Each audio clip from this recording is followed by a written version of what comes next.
तो स्वागत है तुम सबका मेरे दूसरे चैनल बोकुइज्म पर। वैसे ये चैनल मैं खोलने वाला ही था, लेकिन मुझे YouTube से एक बहुत ही पटाखेदार गिफ्ट मिला, वो भी 1 जनवरी को, जिसे देख के मेरा सच में हैप्पी न्यू ईयर हो गया। तो मुझे एक ईमेल आया जिसमें लिखा था, your video has taken down and received copyright strike by शुइशा।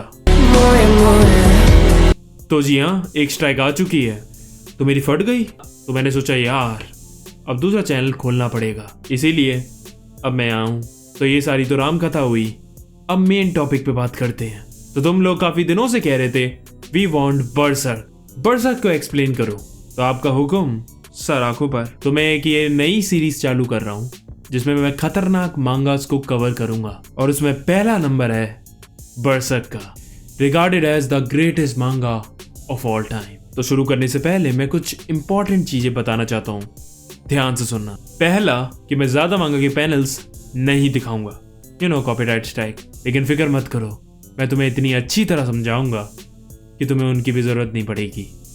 दूसरा कि बरसर्क मांगा बहुत ज्यादा लंबी है, बहुत लंबी, इसलिए मैं पार्ट्स में वीडियो बनाऊंगा, फिर देखूंगा रिएक्शन कैसा आ रहा है, उसके बाद अगले पार्ट्स बनाएंगे। तीसरी बात, इसमें चीजें 18+ चली जाती हैं, इसमें खतरनाक टॉर्चर दिखेंगे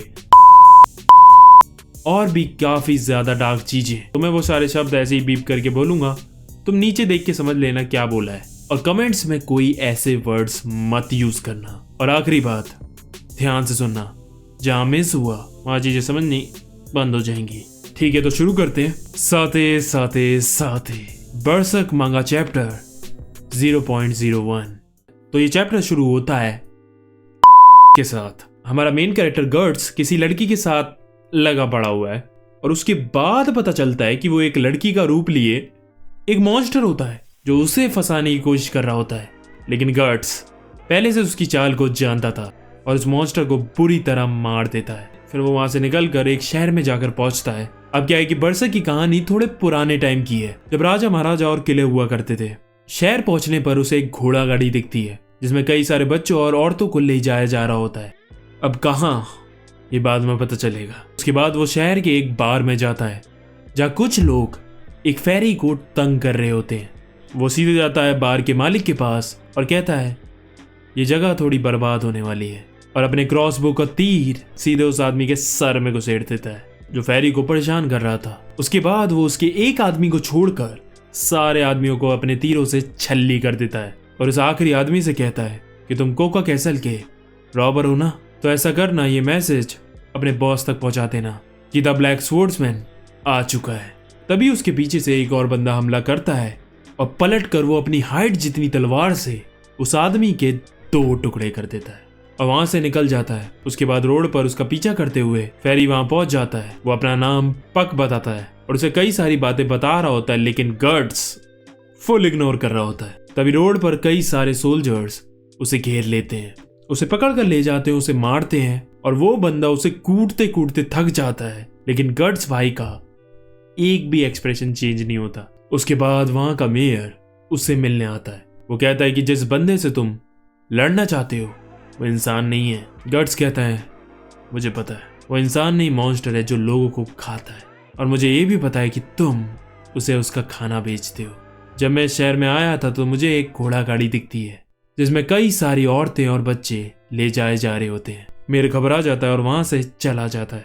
अब हमें कोका कैसल दिखाया जाता है। वो बचा हुआ बंदा अपने बॉस को बताता है कि ब्लैक स्वॉर्ड्समैन आ चुका है। फिर हमें दिखाई देता है कि मेयर भी वहां आ गया है। वो कहता है कि मेरे लॉर्ड, क्यों ना हम इस ब्लैक स्वॉर्ड्समैन को भूल जाएं, ये कोई बहुत बड़ा खतरा नहीं है, प्लीज मैं आपका खाना और राशन डबल कर दूंगा। फिर वो कहता है कि इस बार तुम्हारी जान को भी खतरा है, इसलिए तुम ऐसा कह रहे हो ना। वो खाना खा रहा होता है और अपनी चम्मच से ऐसे फ्लिक करता है और मेयर के हाथ में उसका खाना आकर गिरता है। पता क्या था वो? एक इंसान का कान। फिर बॉस बोलता है मुझे कुछ फर्क नहीं पड़ता खाने और पैसों से, लेकिन इंसानों को तड़पता देख, उनकी हड्डियों के टूटने की आवाज सुनकर मुझे एक सुकून मिलता है। दूसरी तरफ हम देखते हैं कि गर्ट्स को इतना टॉर्चर किया है कि वो अपनी बॉडी तक को हिला नहीं पा रहा है। तभी उसे एक छोटा सा मॉन्स्टर दिखता है जो उसके पास आ रहा था। वो चिल्लाकर बोलता है फिर से आ गए तुम, मेरे से दूर रहो। फिर वहां पक आ जाता है उसकी मदद करने। अपना जादू यूज करके वो उसके सारे घाव हील कर देता है। तभी उसे उसकी गर्दन पर एक अजीब सा सिंबल दिखता है। वो उससे पूछता है ये क्या है गट्स। गट्स एकदम से खड़ा होकर कहता है द ब्रांड। ब्रांड? ये क्या होता है? फिर गट्स कहता है कि मेरा पूरा प्लान काम कर रहा है, वो जल्दी ही मेरे को मारने के लिए इस शहर को तबाह कर देगा। पक कहता है कि फिर तो वो शहर में रहने वाले मासूम लोगों को भी मार देगा। गट्स कहता है मुझे फर्क नहीं पड़ता दूसरे लोगों से, मुझे बस उसे मारना है। अच्छा तो फिर तुमने मुझे बार में क्यों बचाया? गट्स जोर जोर से हंसने लगता है। तुम जैसे कीड़े को बचाकर मैं क्या करूंगा, मुझे तो बस उनके बॉस तक मैसेज पहुंचाना था। ये सुनकर पक रोने लगता है और वहां से चला जाता है।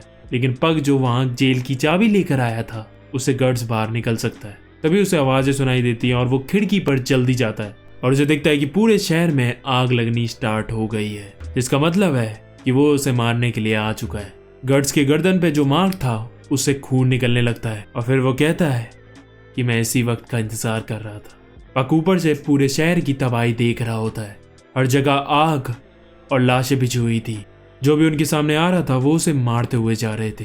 और तभी गट्स की बैटलफील्ड में एंट्री हो जाती है।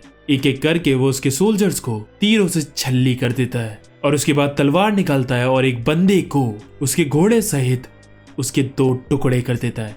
जिसके बाद उनका बॉस आता है जिसने सांप का आर्मर पहन रखा होता है और हाथ में एक बड़ी कुल्हाड़ी। फिर वो कहता है कि तुम हो वो ब्लैक स्पोर्ट्समैन जो हम जैसे अपोस्टलिस का शिकार कर रहा है। यहाँ हमें पता चलता है कि जो ये लोग हैं जो ह्यूमन जैसा दिखते हैं लेकिन असल में वो एक दानव है, उन्हें अपोस्टलिस कहते हैं। उसके बाद गट्स बिना टाइम गवाए 10-12 तीर उसके शरीर के अंदर घुसेड़ देता है लेकिन उसे कुछ नहीं होता। वो साला फिर से सीधा खड़ा हो जाता है। वो फिर से उस पर तीर बरसाता है और वो एक घर में जाकर गिरता है और तभी अचानक से गट्स पे एक एनाकोंडा जैसे सांप का हमला होता है। फिर वो बंदा अंधेरे से निकलकर अपना असली रूप दिखाता है। असलियत में वो साला एक स्नेक डीमन होता है और फिर वो गट्स को बुरी तरह धोने लगता है। जो कि होना था, पहला कि गट्स इंसान है और दूसरा कि वो साला उससे वजन और साइज में बहुत बड़ा है। वो उसे मार मार कर अधमरा कर देता है और उसे खाने ही वाला होता है कि तभी एकदम से गट्स अपने लोहे वाले हाथ से कैनल चला के उसका मुंह फाड़ देता है। जिसके बाद उसके पूरे मुंह पे आग लग जाती है और इसी का फायदा उठा के एकदम से गट्स अपनी तलवार से उसे बीच में से काट देता है। उसके बाद भी गट्स रुकता नहीं है। वो उससे कहता है कि अभी इतनी जल्दी मत मरो, आराम से अपना टाइम लो।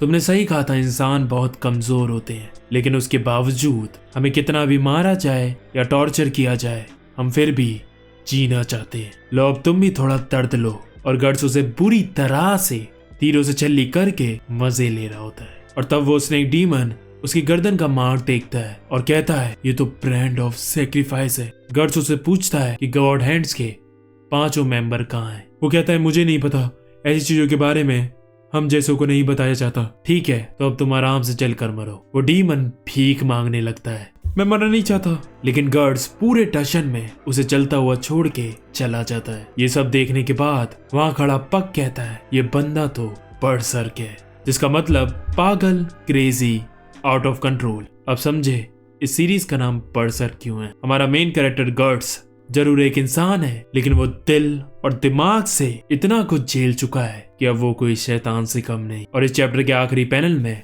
हमें गट्स दिखाई देता है जिसे डीमंस की आवाज आ रही है। वो उससे कह रहे हैं कि तुम हमसे भाग नहीं सकते। आखिर ये सब क्या है? और बस यही ये चैप्टर खत्म हो जाता है। ये चैप्टर काफी लंबा था क्योंकि आखिर इसमें 96 पेजेस भी तो थे। उम्मीद है तुम्हें सब समझ में आ गया होगा कि इनका वर्ल्ड कैसा है, हमारा मेन कैरेक्टर गट्स कैसा है और हमें आगे इनसे भी ज्यादा साइको और खतरनाक विलन्स मिलेंगे और डार्क मोमेंट्स की तो बारिश होगी। और अच्छी लगी हो वीडियो तो लाइक करना, अपने दोस्तों के साथ शेयर करना। मुझे पता है कि तुम सब इस चैनल पर नए हो इसलिए सब्सक्राइब वाला बटन क्लिक कर देना। आज के लिए बस करते हैं। आरिगातो।